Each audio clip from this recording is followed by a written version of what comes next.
Guys, उम्मीद करती हूँ आप सब लोग खैरियत से होंगे। आज मैं बना रही हूँ चाइनीज़ सूप और उसकी रेसिपी मैं शेयर कर रही हूँ आपके साथ। ये मैंने लिया है नमक, ये थोड़ा सा चाइनीज़ नमक, अदरक, लहसुन और काली मिर्ची। इसको हम पीसेंगे।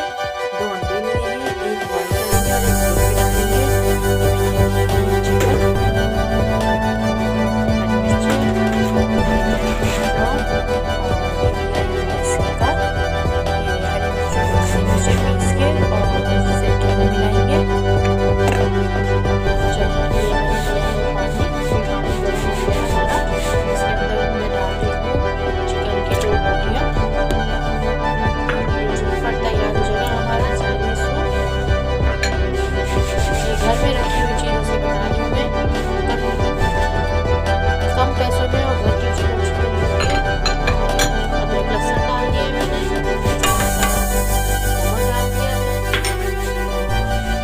चाइनीज़ नमक डाल दिया है मैंने। अब इसको अच्छी तरह पकाएंगे और फिर ये हम बॉईल जब अच्छी तरह चिकन हमारी बॉईल हो जाएगी, उसके बाद हम चिकन की बोटियाँ निकाल के रिशा करेंगे।